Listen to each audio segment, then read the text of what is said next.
ప్రాణాలకు తెగించి మాకు వారసుల్ని అందించినందుకు ఎంతో గర్వపడుతున్నా. నిన్ను తప్పుగా అర్థం చేసుకున్నందుకు మనస్ఫూర్తిగా క్షమాపణ అడుగుతున్నా అంటూ లావణ్య త్రిపాఠి కవల పిల్లలపై ఎమోషనల్ అవుతూ వచ్చేసిన నాగబాబు. లావణ్య త్రిపాఠి సినీ ఇండస్ట్రీకి గుడ్ బై చెప్తూ మెగా ఇంట వారసులను తెచ్చే పనిలో అయితే గట్టిగా పడిపోయింది. అయితే తన ప్రెగ్నెన్సీ విషయాన్ని అనౌన్స్ చేసిన తర్వాత నుండి పెద్దగా సోషల్ మీడియాలో యాక్టివ్గా లేదు. అలానే తన శ్రీమంతకు సంబంధించిన ఫొటోస్ కానీ తన సోషల్ మీడియాలో ప్రెగ్నెన్సీ విషయాలు కానీ ఏవీ షేర్ చేసుకోలేదు. అయితే నరదిష్టి తగలడం పెద్దగా మంచిది కాదు అంటూ మెగా కుటుంబం గట్టిగా నమ్ముతూ ఉంటుందంట. అందువల్ల లావణ్యకు సంబంధించిన ఏ విషయాలు కూడా బయటికి రాకుండా ఎంతో జాగ్రత్త వహిస్తూ వచ్చేశారు.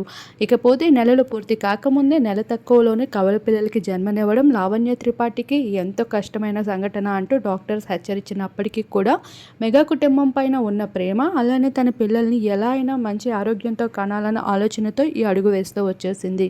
ఈ భాగంగానే చివరికి 12 కవలలకి జన్మనివ్వడంతో కాస్త తన ఆరోగ్యం అయితే విషమిస్తూ వచ్చింది. ఈ విషయంపై నాగబాబు కాస్త ఎమోషనల్ అవుతూ కనిపించేశారు.